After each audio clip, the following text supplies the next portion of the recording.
Aviso de contenido y responsabilidad. Advertencia de sensibilidad. El presente video contiene descripciones detalladas de crímenes reales, salud mental y procedimientos judiciales que pueden herir la sensibilidad de algunas personas. Se recomienda discreción al espectador. Si tú o alguien que conoces está pasando por un momento difícil o tiene pensamientos de autolesión, recuerda que no estás solo. Hay ayuda profesional disponible en tu delegación sanitaria más cercana o líneas de atención en crisis de tu país. Honor y memoria. Este contenido ha sido creado con el firme propósito de honrar la memoria de Jennifer Farber Dulos y respetar el proceso de duelo de su familia y sus 5 hijos. En Atlas Veredicto Criminal, nuestra intención es ofrecer una crónica educativa, objetiva y compasiva que contribuya a la comprensión del sistema de justicia y, sobre todo, a la prevención de futuros actos de violencia. Cumplimiento legal y derechos de autor. Atlas Veredicto Criminal cumple estrictamente con las leyes de uso legítimo, Fair Use, y las normativas internacionales de protección de derechos de autor. La información, registros visuales y documentos judiciales presentados han sido obtenidos de fuentes de acceso público, registros de prensa y archivos oficiales de la Fiscalía. Este material se utiliza exclusivamente con fines informativos, de análisis crítico, investigación y legítimo interés periodístico. 24 de mayo de 2019. En el acaudalado enclave de New Canaan, Connecticut, la perfección no suele ser una fachada, sino una forma de vida. Sin embargo, detrás de las puertas del número 69 de Wellesley Drive, esa mañana la calma se transformó en un vacío absoluto. Jennifer Farber Dulos, una madre de 5 hijos entregada a su crianza, acababa de dejar a los pequeños en el colegio. Sería la última vez que alguien la vería con vida. Al caer la noche, su Chevrolet Suburban, negro, sería hallado abandonado cerca de un parque local, pero ella no estaba en el interior. Lo que comenzó como un informe de persona desaparecida en una de las zonas más seguras de Estados Unidos, pronto revelaría una trama de violencia, deudas financieras y un odio que se gestaba tras la máscara de un matrimonio de alta sociedad. Bienvenidos a Atlas Veredicto Criminal. Hoy diseccionamos el caso que paralizó a una nación, la desaparición de Jennifer Dulos y el final trágico de su principal sospechoso. A las 10:30 de la mañana de aquel viernes, el silencio en la casa de Jennifer empezó a resultar ensordecedor. Lauren Almeida, la niñera de la familia y una de las personas más cercanas a ella, comenzó a sentir una inquietud que no podía explicar. Jennifer no respondía a los mensajes. No se presentó a las citas médicas programadas en Nueva York. Según los informes policiales posteriores, Lauren notó detalles que no encajaban. Una taza de té intacta, el coche de Jennifer que no estaba en el garaje, pero sí sus pertenencias personales. La preocupación de Lauren no era infundada. Jennifer estaba inmersa en un divorcio contencioso y extremadamente amargo con su marido, Fotis Dulos, un promotor inmobiliario de origen griego, cuya situación financiera y temperamento se habían vuelto cada vez más volátiles. Para Jennifer, el miedo era una constante. Para la policía, ese miedo estaba a punto de convertirse en una investigación criminal de magnitud estatal. A las 7 de la tarde de ese mismo día, la policía de New Canaan localiza el vehículo de Jennifer. Está estacionado en el borde de Waveney Park, a pocos kilómetros de su hogar. El coche está vacío. No hay signos evidentes de lucha en el exterior, pero el hallazgo no tranquiliza a las autoridades. Al contrario, confirma sus peores temores. De acuerdo con los registros judiciales, la inspección técnica del vehículo y del garaje en Wellesley Drive revela algo siniestro. A pesar de los intentos de limpiar la escena, los peritos forenses encuentran restos de sangre humana. El análisis inicial es devastador. Hay indicios de que alguien sufrió una agresión violenta en ese garaje. La pregunta ya no es dónde está Jennifer, sino si Jennifer sigue con vida.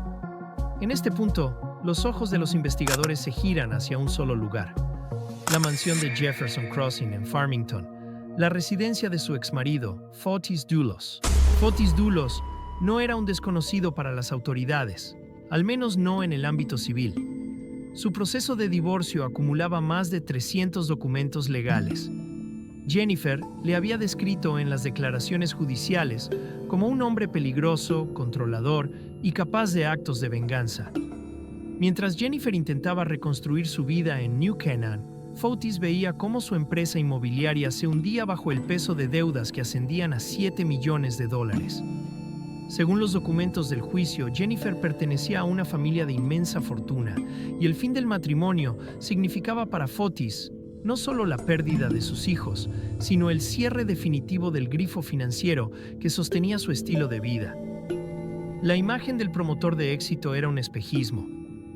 Detrás de sus trajes a medida y su sonrisa mediterránea se escondía un hombre acorralado por la ley y la bancarrota.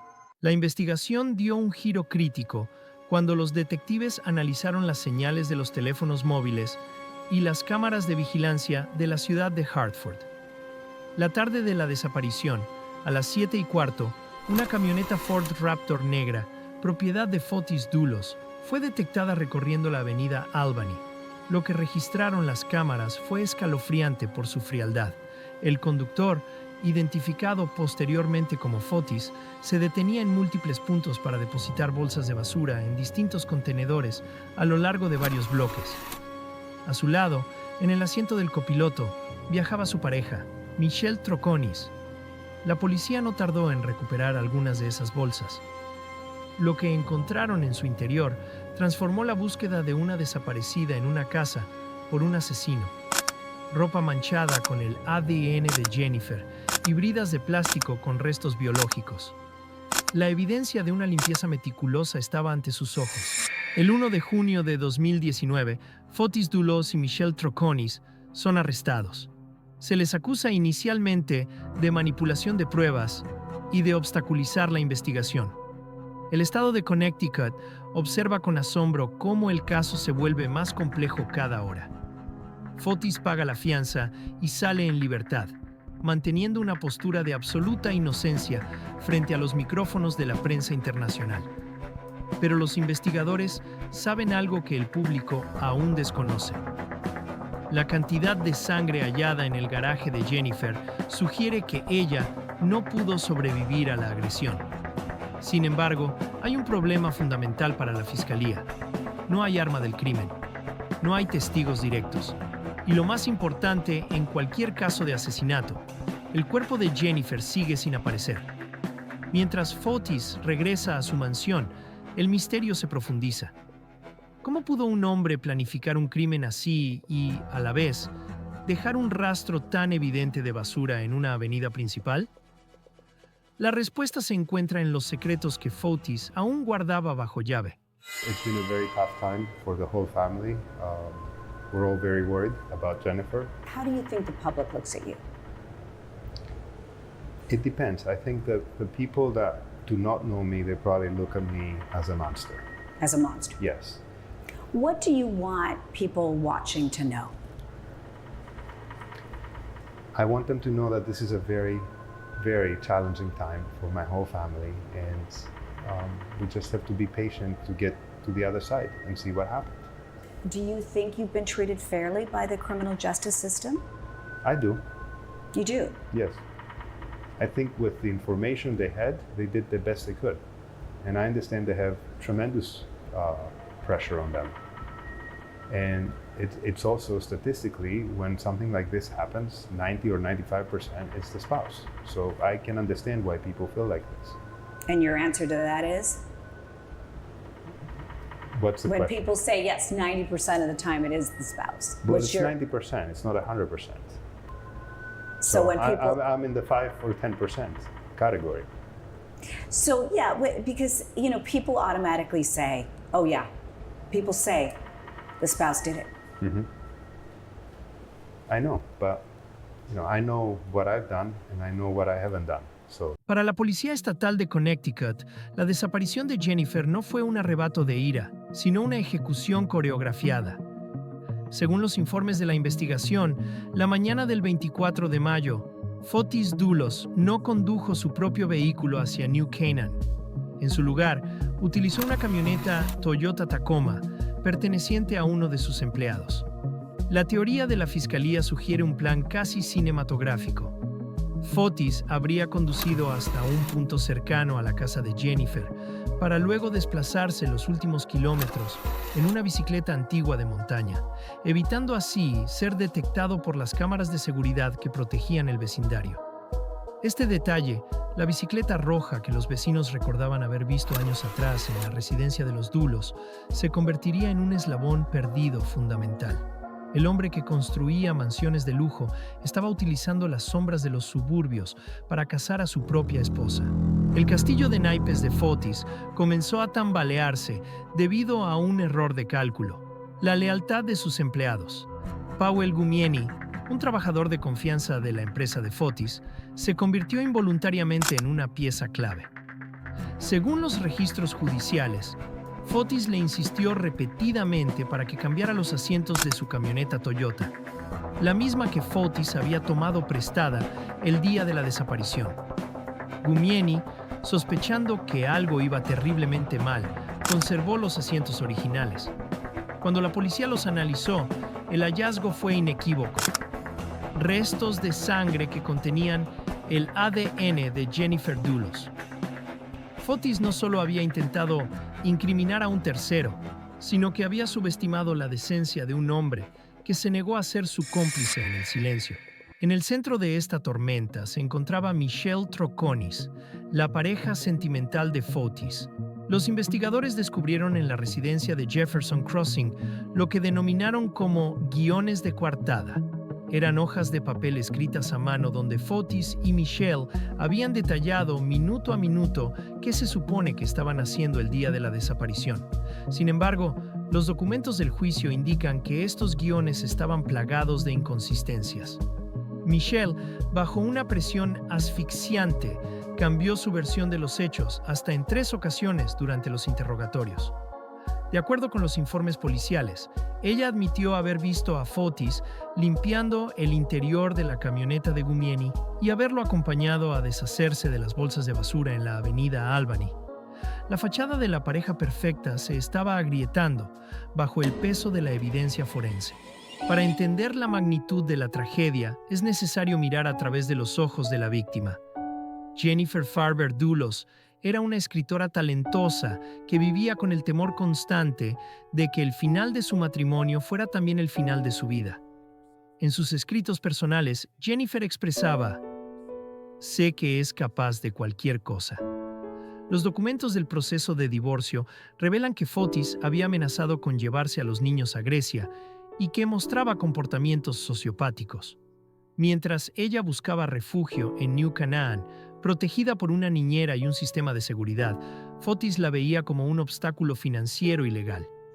El divorcio no era solo una separación de bienes, era una guerra de desgaste donde Fotis Dulos no estaba dispuesto a aceptar la derrota.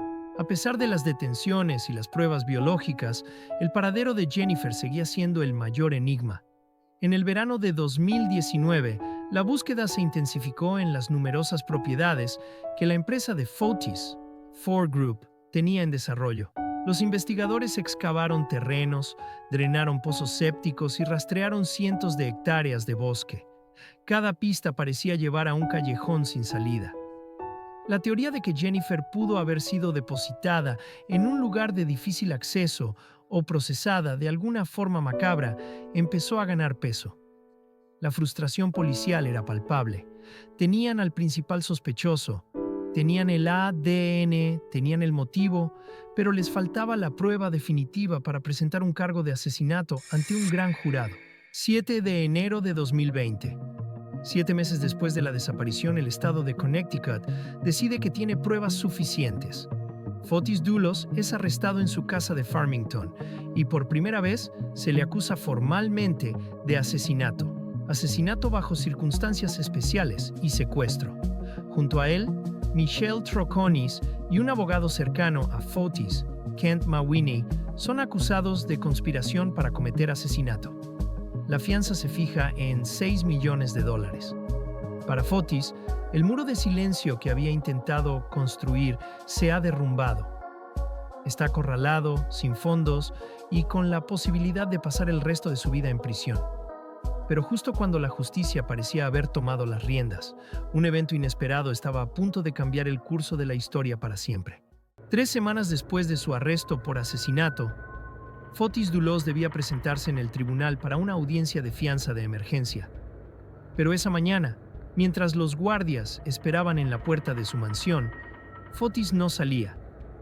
Cuando finalmente entraron, lo que encontraron en el garaje de Jefferson Crossing no fue a un hombre dispuesto a luchar por su inocencia, sino la escena final de un hombre que se negaba a rendir cuentas ante la ley.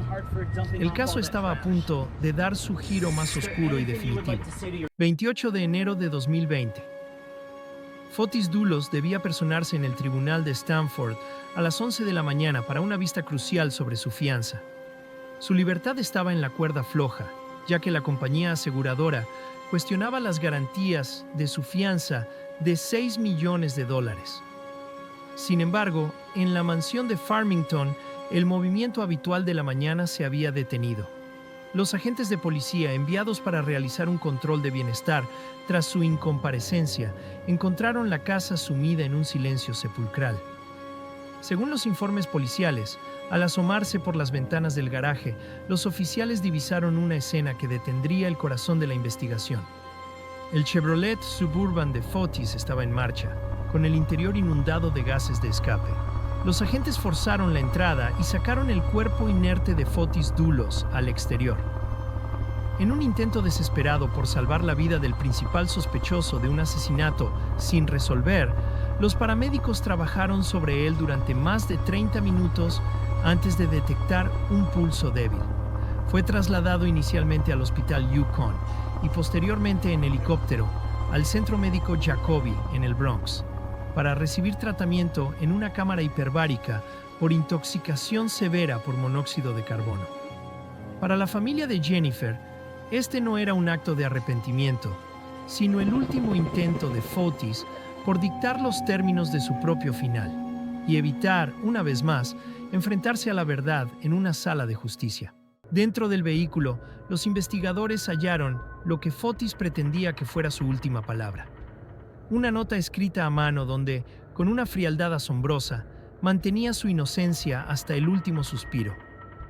De acuerdo con los informes de la cadena CNN y los registros del tribunal, la nota decía: «Me niego a pasar ni una hora más en la cárcel por algo con lo que no tengo nada que ver». En el escrito no había ni una sola mención al paradero de Jennifer, ni una pizca de remordimiento por el dolor causado a sus 5 hijos. Para los psiquiatras forenses, la nota era el epítome del narcisismo. Un hombre que prefería la muerte antes que la pérdida de control sobre su imagen pública. La muerte de Fotis Dulos creó un vacío legal sin precedentes en el caso. Según las leyes de Connecticut, al fallecer el acusado antes de ser juzgado, el caso penal en su contra debe ser sobreseído. La fiscalía se vio obligada a retirar los cargos de asesinato, lo que técnicamente significa que Fotis murió bajo la presunción de inocencia, a pesar de la montaña de pruebas forenses en su contra. Para los investigadores, esto fue un golpe devastador. Habían trabajado miles de horas para construir un caso sólido, solo para ver cómo el sospechoso escapaba a través de la única puerta que la ley no puede cerrar. Con el principal sospechoso fuera de la ecuación, la presión pública y judicial se concentró en una sola persona: Michelle Troconis. La fiscalía sostenía que era imposible que ella no supiera lo que estaba ocurriendo. De acuerdo con los documentos del juicio, Michelle fue grabada por cámaras de seguridad mientras Fotis se deshacía de las pruebas en Hartford. Aunque su defensa argumentó que ella simplemente confiaba en su pareja y desconocía el contenido de las bolsas de basura, los fiscales presentaron una narrativa diferente, la de una cómplice necesaria que ayudó a limpiar la escena y a proporcionar una coartada falsa. Para el estado de Connecticut, Michelle no era una víctima de las circunstancias, sino una pieza activa en el mecanismo de ocultación del crimen. Mientras la opinión pública y los medios de comunicación sentenciaban a Fotis Dulos como un presunto asesino, en la periferia de este drama surgía una figura cuya lealtad desafiaría cualquier lógica convencional. Se trata de Anna Curry. Antigua colega y descrita en documentos oficiales como su mejor amiga, Anna no fue una espectadora más. Ella se convirtió en el último bastión de apoyo para un hombre que el mundo ya había condenado. Su compromiso no fue solo emocional, sino profundamente material. En un giro que volvió a ponerla bajo los reflectores en 2024, una demanda judicial reveló la magnitud de su sacrificio. Curry entregó $147,000 en efectivo para sostener la millonaria fianza de $6 millones impuesta a Fotis, un patrimonio personal puesto en juego por una causa que muchos consideraban perdida. Sin embargo, el reloj avanzaba en contra de ambos. El día del fatídico incidente de Fotis Dulos no fue una coincidencia del destino. Aquella mañana se había convocado una audiencia de emergencia. La empresa de fianzas, movida por la sospecha, cuestionaba si las propiedades de Dulos tenían el valor real para cubrir el riesgo de su libertad. La presión era asfixiante. El muro legal comenzaba a desmoronarse definitivamente. Ese 28 de enero, Anna estaba allí, en la intimidad de la casa. Salió apenas unos minutos para comprar comida, intentando mantener una normalidad imposible. Al regresar, se encontró de frente con el caos y la tragedia.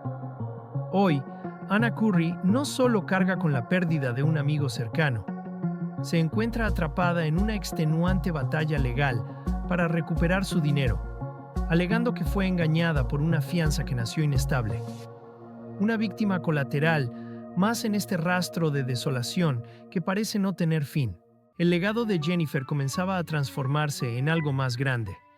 Sus 5 hijos quedaron bajo la custodia de su abuela materna, Gloria Farber, quien se convirtió en el pilar de estabilidad en medio del caos. Pero la desaparición de Jennifer no cayó en el olvido. Su caso impulsó cambios legislativos en Connecticut, dando lugar a la conocida como Ley de Jennifer, diseñada para expandir la definición de violencia doméstica y proteger a las víctimas del control coercitivo. El estado de Connecticut ya no buscaba solo a una mujer desaparecida. Buscaba justicia para todas aquellas que vivían en el mismo terror silencioso que Jennifer sufrió durante años. 24 de mayo de 2019. Mientras una madre de 5 hijos desaparece sin dejar rastro en la opulenta localidad de New Canaan, a pocos kilómetros de allí, una mujer de origen venezolano y mirada imperturbable comienza a escribir, sin saberlo, su propia sentencia. Durante años, el mundo la vería simplemente como la otra, la figura que ocupó el espacio dejado por un matrimonio roto. Pero tras el barniz de una vida de lujos en la calle Jefferson Crossing, se escondía una trama de lealtades peligrosas y silencios calculados. Los informes policiales no tardarían en señalarla, no solo como una espectadora, sino como una pieza fundamental en un engranaje de desaparición y muerte. ¿Fue Michelle una mujer cegada por el amor o la mente fría que ayudó a cubrir un rastro de sangre? Hoy iniciamos el mapeo de una de las figuras más polarizantes de la justicia estadounidense reciente. A partir de hoy veremos algo único y exclusivo. Cumplimos con el sueño de muchos de ustedes y eso es subir varios de los cerros en la Patagonia de una manera diferente, haciendo heli-skiing. Por supuesto, invitados por el grupo Burco. Para comprender el peso de los cargos que caerían sobre ella, es necesario entender quién era antes de que las luces de las patrullas iluminaran su rostro. Los documentos biográficos la describen como una mujer de mundo, vinculada al deporte ecuestre y al marketing de lujo. Sin embargo, tras la desaparición de Jennifer Dulos, la narrativa pública sufrió una metamorfosis violenta. Según los registros de la época, la prensa internacional comenzó a llamarla la mujer más odiada de Estados Unidos. Esta etiqueta no nació solo del hecho de ser la pareja de un hombre bajo sospecha, sino de la percepción de una frialdad que la justicia interpretaría más tarde como complicidad. El estigma social se convirtió en el prólogo de un juicio que no solo buscaba una condena penal, sino también una respuesta a la pregunta de cómo alguien con su trasfondo terminó en medio de un escenario criminal. El escenario de esta historia se consolida en la casa de Farmington, una propiedad que simbolizaba el éxito de Fotis Dulos. y, al mismo tiempo, el inicio del fin. Los testimonios recogidos en las etapas preliminares indican que la convivencia allí no era el cuento de hadas que las redes sociales sugerían. Mientras los trámites de un divorcio contencioso y una batalla de custodia agotaban los recursos y la paciencia de Fotis, ella permanecía allí, habitando una estructura construida sobre los restos de otra familia. De acuerdo con los informes del juicio, los días previos al 24 de mayo estuvieron marcados por una tensión eléctrica. No se trataba solo de una disputa legal. Era una guerra de desgaste donde cada movimiento era observado. En ese entorno de presión extrema, la línea entre el apoyo emocional y la conspiración comenzó a desdibujarse. A las 19 horas y 10 minutos de aquel viernes de mayo, las cámaras de seguridad de la ciudad de Hartford captaron algo que cambiaría el destino de todos. En las imágenes se observa a Fotis Dulos deteniéndose en múltiples contenedores de basura. Pero hay un detalle que los fiscales subrayarían con insistencia. Ella estaba en el asiento del pasajero. Los documentos judiciales indican que, mientras su pareja se deshacía de bolsas que contenían material manchado con el ADN de Jennifer, ella permanecía allí, presente, casi estática. ¿Es posible estar a centímetros de la evidencia de un crimen y no percibir el olor, la urgencia o la gravedad de lo que ocurre? Su defensa argumentaría más tarde que ella no tenía conocimiento de lo que había en las bolsas, pero para los investigadores, su presencia física en ese recorrido fue el primer clavo en su ataúd legal. La verdadera grieta en su coartada no apareció en la calle, sino en la sala de interrogatorios. Durante sus entrevistas iniciales con los detectives, proporcionó lo que los agentes describieron como una cronología fluida.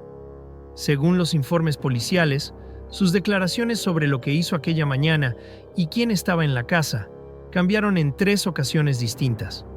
Un detalle aparentemente menor sobre una limpieza en una de las propiedades de Fotis se convirtió en un foco de sospecha. Al analizar los registros de su teléfono celular, los investigadores encontraron discrepancias que ella no pudo explicar satisfactoriamente en ese momento. En el lenguaje de la justicia, estas inconsistencias no son solo errores de memoria. Son interpretadas como intentos deliberados de obstrucción. Cada nueva versión que ofrecía la alejaba de la figura de la amante confundida y la acercaba a la de una conspiradora consciente. Pero lo más inquietante estaba por ser descubierto entre los objetos incautados por la policía. Los investigadores hallaron lo que llamaron guiones de coartada. Se trataba de notas escritas a mano, donde se detallaban meticulosamente las actividades de aquel día, como si se estuviera ensayando una obra de teatro antes de salir al escenario. Estos documentos no solo contenían horarios, sino que omitían deliberadamente los momentos clave captados por las cámaras de seguridad en Hartford.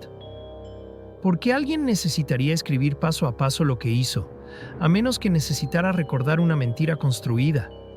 Mientras la opinión pública se centraba en Fotis, la justicia comenzaba a entender que él no había actuado solo. El hallazgo de estas notas sugería un nivel de planificación que superaba la simple ayuda espontánea. La justicia no siempre habla a través de testigos. A veces, lo hace a través de lo que intentamos borrar. Tras el hallazgo de los llamados guiones de coartada, la Policía Estatal de Connecticut centró su atención en un vehículo que no pertenecía a la familia. Una camioneta Toyota Tacoma roja, propiedad de un empleado de Fotis Dulos. Según los registros judiciales, este vehículo fue sometido a una limpieza obsesiva y pagada en efectivo apenas 5 días después de la desaparición de Jennifer. Pero el intento de higienizar el pasado dejó una huella indeleble. El descubrimiento de una mancha de sangre con el perfil genético de la víctima en el asiento del pasajero transformó el caso. Ya no se investigaba solo una desaparición, sino un traslado meticuloso. En el centro de la logística de esa limpieza, los fiscales hallaron un vínculo inquietante. Aunque Fotis Dulos evitó dar su nombre al contratar el servicio, proporcionó a los empleados el número de teléfono personal de Michelle Troconis como contacto de referencia. Este detalle abre una de las interrogantes más complejas del caso. ¿Estaba Michelle participando conscientemente en el encubrimiento? ¿O estaba Fotis Dulos utilizando la presencia de su pareja para dar una apariencia de normalidad a un acto criminal? La posibilidad de que Fotis estuviera tejiendo su coartada sobre la confianza de una mujer que desconocía la naturaleza de las manchas en aquel asiento se convirtió en el eje central de un debate legal que duraría años. El 24 de mayo de 2019, mientras Jennifer Dulos era buscada desesperadamente, Fotis y Michelle proyectaban una calma que la fiscalía calificaría de inquietante. Las cámaras de un Starbucks en West Hartford los captaron en una rutina matutina que parecía el cimiento de una coartada perfecta. Sin embargo, para los investigadores, esta parada no fue al azar.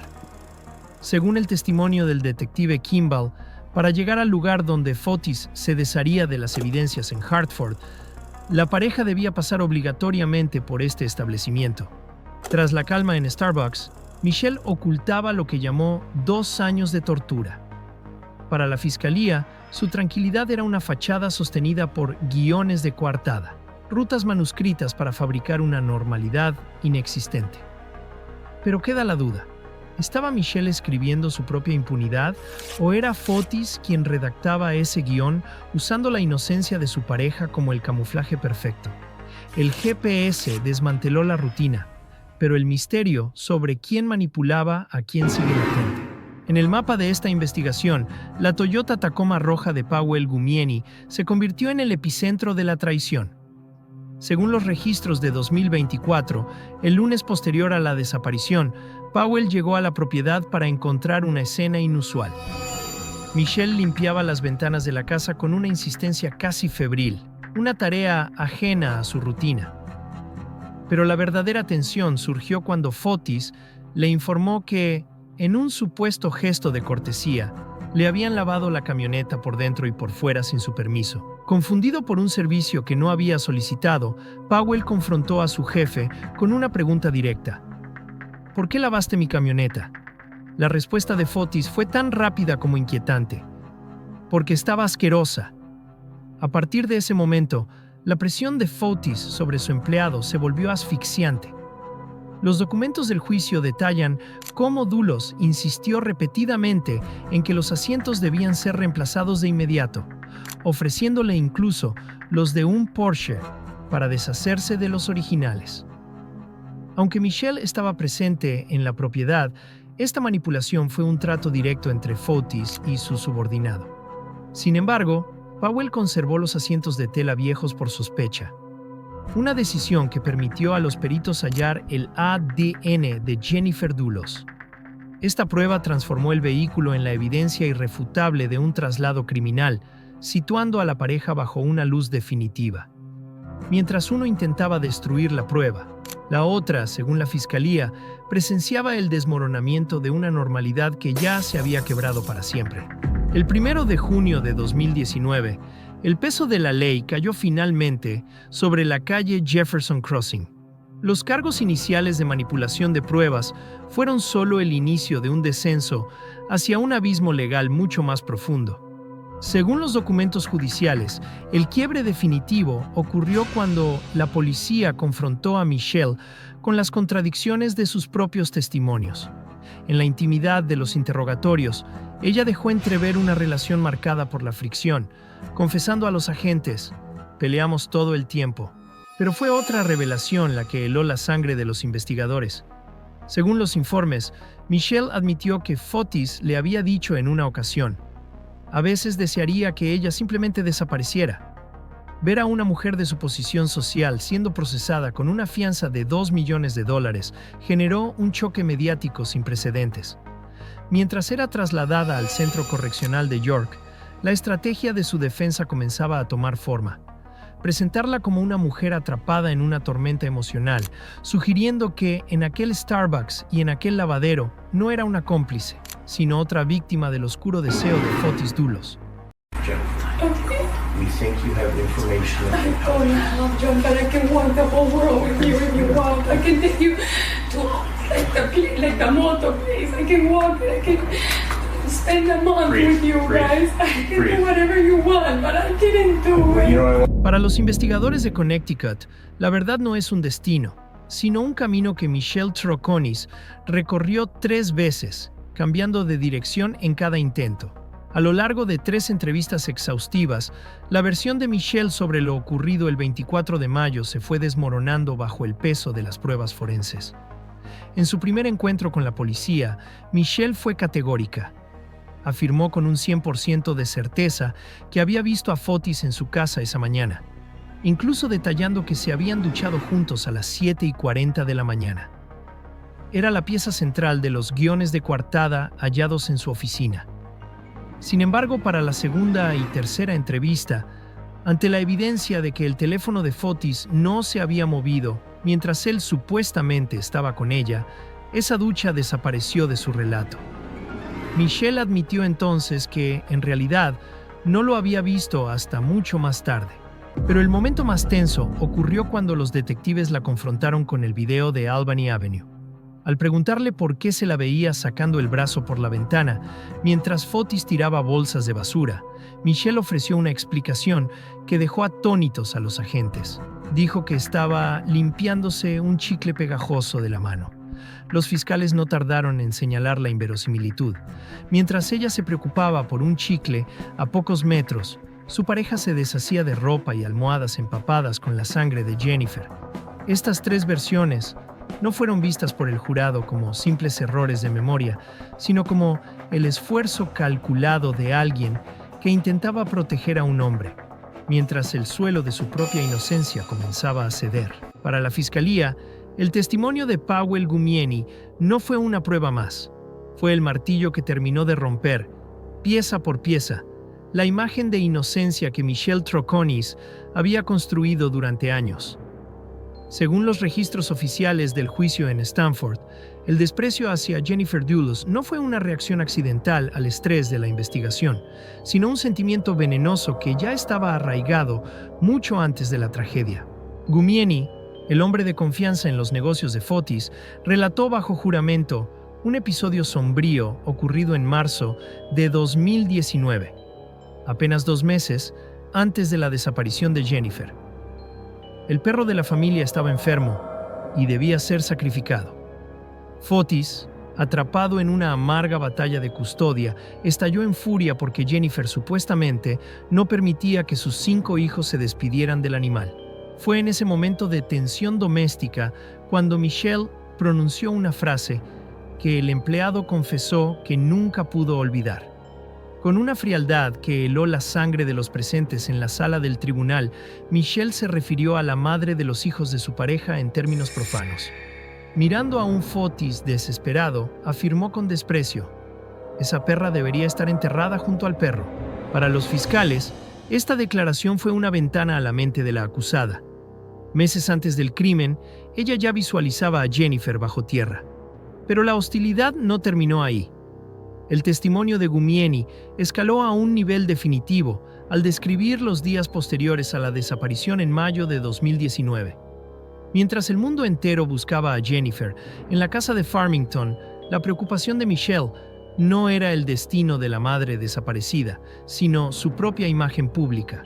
Mientras Powell Gumieni se resistía a la presión de cambiar los asientos de la camioneta utilizada en el crimen, la tensión en la casa de Farmington estalló. Michelle, furiosa por cómo la prensa utilizaba su imagen, exclamó las palabras que sellarían su destino: «Voy a matarla cuando aparezca». Ante un atónito Powell que le recriminó la frase, ella no se retractó. Simplemente redirigió su ira hacia futuras demandas contra los medios. Para la fiscalía, estas declaraciones, sumadas a su deseo previo de ver a Jennifer enterrada junto al perro, fueron la prueba de una ausencia total de compasión. A través de este testimonio, el jurado no vio a una amante engañada, sino a una mujer que deseaba la eliminación definitiva de Jennifer Dulles del mapa familiar. El espectro de Fotis Dulles sobrevoló toda la sala de justicia.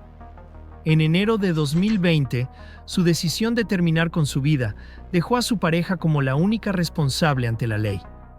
Según los informes legales de aquel momento, la nota que dejó Fotis intentaba exonerarla, afirmando que ella no tenía nada que ver con los hechos.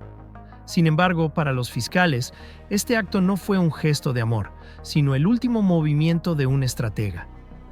De acuerdo con el análisis de la acusación, la nota era un intento desesperado de proteger a la única persona que aún podía mantener vivo su secreto. La justicia estadounidense, sin embargo, no aceptó este descargo de responsabilidad. Los documentos indican que el hecho de que Fotis se quitara la vida solo aumentó la presión sobre ella, convirtiéndola en el único objetivo de una sociedad que exigía respuestas para los 5 hijos que se habían quedado sin padres. El golpe de gracia llegó de la mano de la ciencia.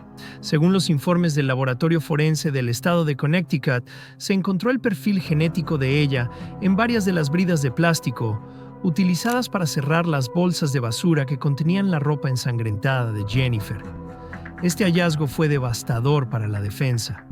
Los documentos del juicio subrayan que es imposible explicar la presencia de su ADN en el interior de esas bolsas, sin admitir que las manipuló físicamente. De acuerdo con los peritos, no se trataba de transferencia accidental, era evidencia de contacto directo. En este punto del mapeo criminal, la teoría de la amante inocente se derrumbó definitivamente. La ciencia la situaba con las manos en la evidencia, participando activamente en la destrucción de las pruebas que vinculaban a Fotis con el asesinato. Las pruebas parecen cercar a Michelle Troconis, pero el misterio está lejos de resolverse. ¿Cómo explicar que cambiara su versión ante la policía no 1 ni 2, sino 3 veces? En este laberinto de verdades a medias surge una figura clave: Powell Gumieni. Muchos se preguntan si su declaración fue un acto de justicia o si una mala relación previa con Michelle influyó en su testimonio. ¿Fue Powell un hombre que se negó a ser el peón en un tablero sangriento o simplemente un empleado bajo presión? El ADN en las bolsas de basura es una evidencia física demoledora, pero ¿es suficiente para condenarla por conspiración de asesinato? Queremos saber qué piensas. ¿Crees en su inocencia o los hechos hablan por sí solos? Déjanos tu opinión en los comentarios. Prepárate, porque en la segunda parte revelaremos el impactante veredicto del jurado y la sentencia definitiva del juez. Además, te contaremos cómo, en pleno 2026, su equipo legal sigue luchando para dar un giro inesperado a este caso. La sospecha ya se convirtió en evidencia, y el silencio de años está a punto de romperse. En esta etapa definitiva, la Fiscalía ha desplegado un arsenal de pruebas implacables que parecen cerrar todas las salidas para la acusada. ¿Qué ocurrió realmente en la intimidad de la casa de Farmington mientras el mundo buscaba desesperadamente a Jennifer? La Fiscalía ha desplegado un arsenal de pruebas implacables, pero la defensa persiste en su propia verdad: la imagen de una mujer cegada por el amor y manipulada por un hombre oscuro.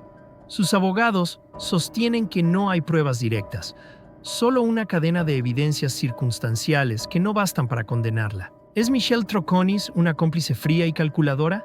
¿O simplemente la última víctima de los engaños de Fotis Dulos? Prepárate para el desenlace. Desde los testimonios que helaron la sala hasta el veredicto que sacudió la justicia de Connecticut, y la batalla legal que, incluso hoy en 2026, sigue ardiendo en los tribunales. El tiempo de las dudas ha terminado. Bienvenidos a la conclusión de este veredicto criminal. Justo cuando la defensa intentaba pintar a Michelle como una espectadora ajena a los planes de Fotis, la Fiscalía presentó su pieza de evidencia técnica más devastadora. Según los registros de las torres de telefonía analizados en los alegatos finales, el 24 de mayo de 2019 no fue un día de rutinas aisladas, sino de una coordinación criminal milimétrica. A las 8:24 de la mañana, el momento exacto en que los investigadores sitúan el violento ataque contra Jennifer en su garaje de New Canaan, ocurrió algo revelador a kilómetros de distancia, en Farmington. Se registró una llamada entrante en el teléfono de Fotis Dulos, un dispositivo que él había dejado estratégicamente en su casa para simular que nunca había salido de allí. Pero el teléfono no se limitó a sonar. Alguien lo operó deliberadamente. De acuerdo con los documentos del juicio, esa llamada fue realizada por Andreas Toutsiaridis, un amigo íntimo de Fotis, residente en Grecia. Los fiscales argumentaron con contundencia que no fue un saludo casual, sino una llamada de coartada, previamente pactada mediante mensajes de texto. La función de Michelle aquel día era ser la guardiana del rastro digital. Ella contestó ese teléfono sabiendo que cada segundo de actividad generaba una prueba falsa de la ubicación de su pareja. A pesar de su frialdad, Fotis Dulos cometió errores fatales. Mientras las cámaras de Hartford lo captaban tirando bolsas de basura, en su mansión de Farmington, un lente fuera de su radar registraba la destrucción final. Un vecino había instalado un sistema de vigilancia privado que captó una actividad inusual la tarde del crimen. En un día templado de mayo, la chimenea de la mansión comenzó a emitir un humo denso y oscuro durante horas. Según la fiscalía, mientras Michelle estaba en la propiedad, el fuego trabajaba frenéticamente. La conclusión de los investigadores fue inevitable. Lo que no se atrevieron a tirar en la ciudad por miedo a ser vistos, lo estaban reduciendo a cenizas en su propia sala de estar. Ese humo, grabado por un vecino atento, se convirtió en la prueba de que en esa casa se quemaba el último rastro de Jennifer. El momento culminante para la defensa llegó con los alegatos finales de John Schonhorn. Según los registros de la audiencia, la estrategia fue clara: presentar a Michelle Troconis no como una conspiradora, sino como la víctima de un engaño maestro orquestado por un hombre narcisista. Schonhorn argumentó ante el jurado que la sospecha no es prueba y que la fiscalía había construido un castillo de naipes basado en conjeturas. De acuerdo con los documentos del alegato, la defensa sostuvo que Fotis Dulos era un individuo manipulador que utilizó a Michelle como un escudo, ocultándole sus verdaderas intenciones y sus movimientos el día del crimen. Schonhorn fue incisivo al cuestionar la validez de los guiones de coartada. Según su tesis, esas notas no eran planes criminales, sino simples ejercicios de memoria sugeridos por abogados anteriores para ayudarla con su cronología. La defensa insistió en que Michelle no tenía un motivo real para desear la muerte de Jennifer, ya que su vida con Fotis ya estaba consolidada. Ante un jurado atento, el abogado defensor lanzó una pregunta que buscaba romper la cadena de evidencias. ¿Es Michelle una mente fría que planeó un asesinato? ¿O es simplemente una mujer que cometió el error de amar al hombre equivocado y creer en sus mentiras? Para Schonhorn, la falta de pruebas directas de que ella supiera que Jennifer estaba en aquella camioneta roja era el eslabón roto que debía devolverle la libertad. La batalla legal alcanzó su punto álgido en los argumentos finales, donde la fiscalía ejecutó una estrategia de pinza perfectamente coordinada. El fiscal estatal Paul Ferencek inició el ataque, describiendo a la acusada no como una espectadora, sino como una mujer que se creía por encima de la ley y que subestimó el sistema judicial. Según los informes del juicio, Ferencek enfatizó que Michelle tuvo innumerables oportunidades para decir la verdad y eligió, en cada paso, proteger a Fotis Dulos. La fiscal Michelle Manning fue la encargada de desarmar la coartada técnica, presentando la cronología que situaba a la acusada manipulando el teléfono de Fotis para fabricar una presencia digital falsa. Por su parte, la defensa de John Schonhorn luchó por presentarla como una víctima de la manipulación de un hombre narcisista, suplicando al jurado que la vieran como una madre engañada. Sin embargo, los registros muestran que la fiscalía cerró el círculo con un dato irrefutable. El ADN de Michelle estaba presente en las bridas de las bolsas de basura halladas en Hartford. Un contacto físico directo que, como argumentó Manning, la manipulación emocional no puede explicar. No era el rastro de una víctima, era la firma genética de una cómplice. El 1 de marzo de 2024, tras 12 horas de deliberación, el tribunal de Stanford se sumió en un silencio sepulcral. Michelle Troconis se puso en pie para escuchar el destino que el jurado había decidido para ella. La pregunta de la secretaria fue directa y la respuesta del portavoz devastadora. Uno a uno, los 6 cargos fueron leídos. Conspiración para cometer asesinato, 2 cargos de conspiración para manipular pruebas físicas, 2 cargos adicionales de manipulación de pruebas y un cargo de obstrucción a la justicia en segundo grado. 6 veces se escuchó la palabra culpable. En ese instante, la fachada de Michelle se desmoronó.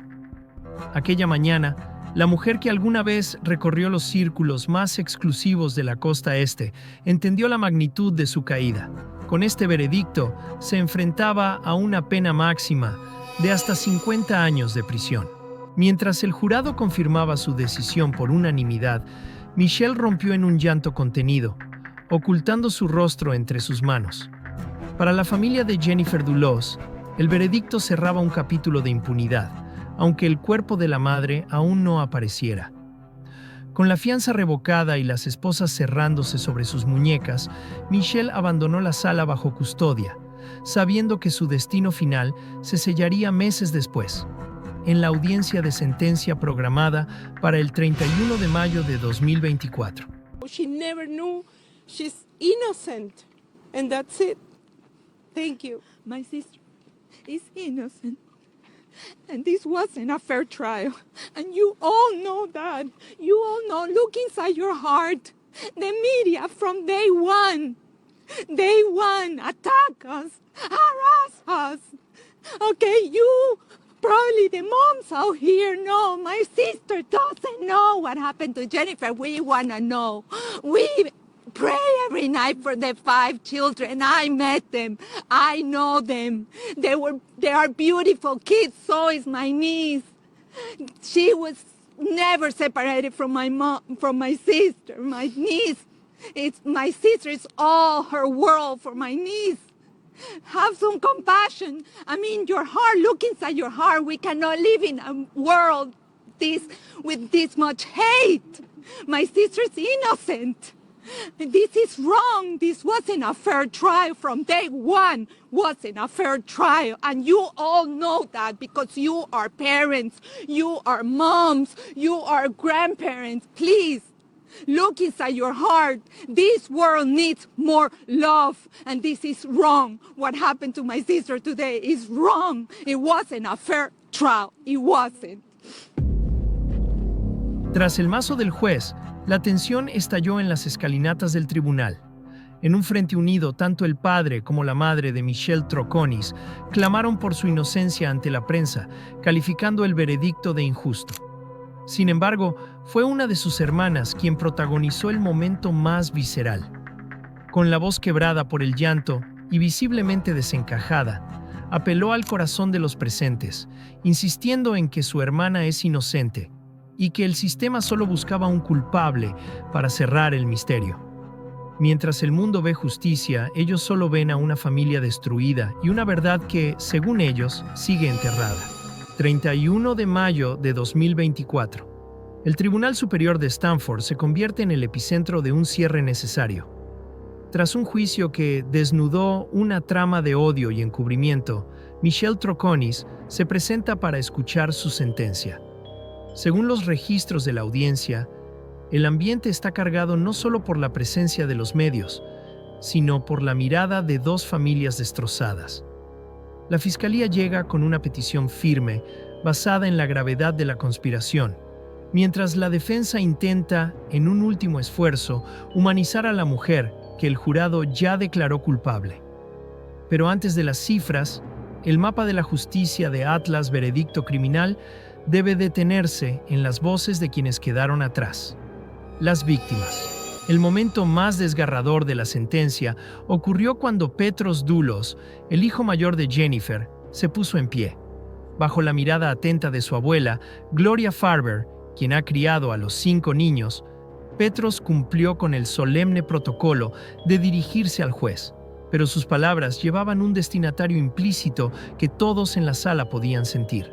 Con una madurez que conmovió a los presentes, Petros relató el calvario de 5 hermanos que pasaron meses preguntando, ¿dónde está mamá?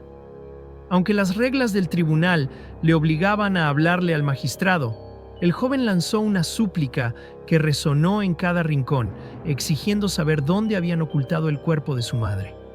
Fue un reclamo de justicia y humanidad. Petros fue contundente al declarar que el silencio de la acusada sobre el paradero de Jennifer era una herida que seguía abierta. Mientras el joven hablaba de la pieza que faltaba en sus vidas, Michelle Troconis permanecía con la vista baja, enfrentando el peso de una pregunta que, aunque dirigida al juez, la señalaba directamente a ella ante el mundo. Your Honor, I am deeply saddened by this tragedy that has affected so many lives. I found out things before and during trial about a man, Fotis Dulo. I thought I knew and loved. I deeply regret ever being in a relationship with Fotis Dulo and bringing my daughter, my family, and myself into our lives, into his life. I am a person of profound faith, and I have been praying and will continue to pray for those who suffered and still suffer.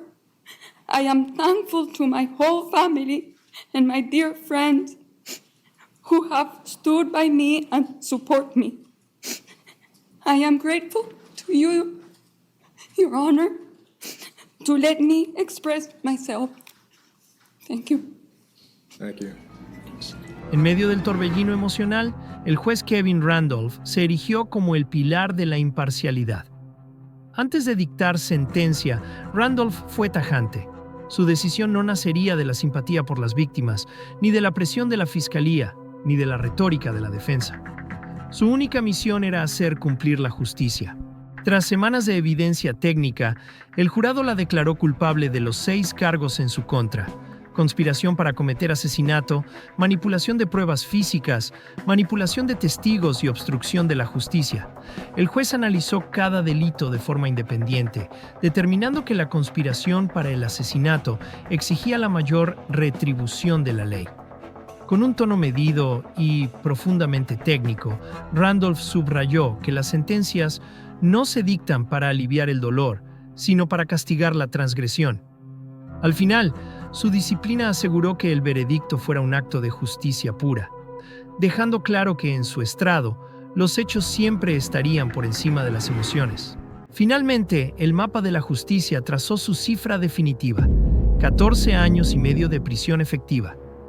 Al escuchar la condena por conspiración para cometer asesinato y los otros 5 cargos, la familia de Michelle experimentó un breve alivio al confirmarse que las penas serían concurrentes. Para entender la magnitud de esta decisión, hay que mirar la alternativa. Si el juez Randolph hubiera dictado penas consecutivas, es decir, una tras otra, Michelle podría haber enfrentado una condena acumulada de más de 50 años, lo que habría equivalido a una cadena perpetua de facto. Al ser concurrentes, todos sus delitos se solapan en un mismo bloque de tiempo.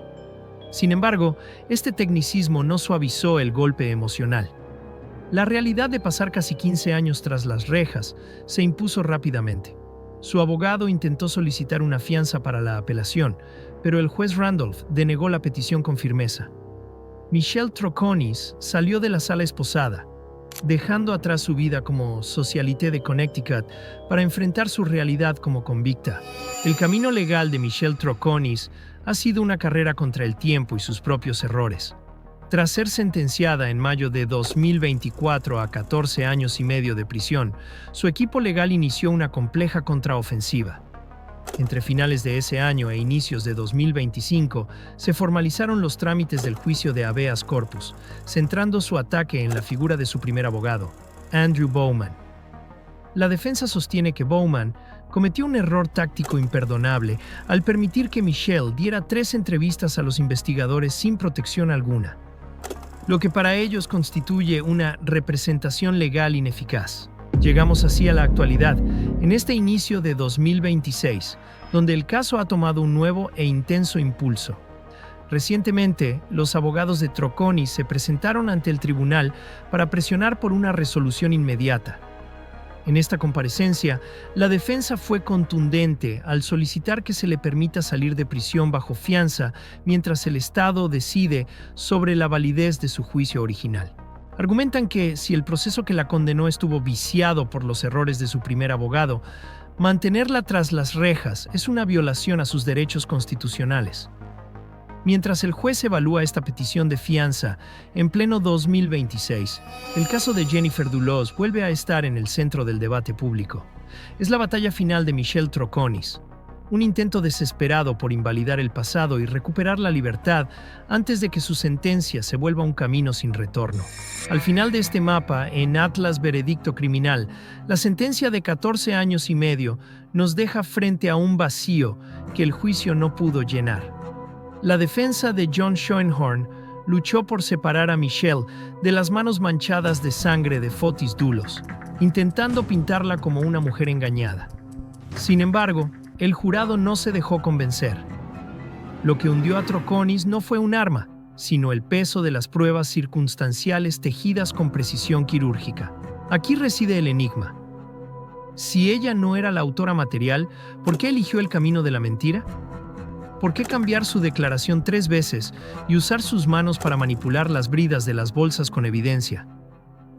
La defensa nunca pudo explicar por qué, en lugar de buscar la verdad, Michelle protegió los engaños de un hombre que ya la arrastraba al abismo. En este veredicto, se castigó la decisión consciente de mentir mientras el mundo buscaba a una madre desaparecida. La justicia ha hablado, pero el verdadero motivo de su silencio se queda con ella tras las rejas.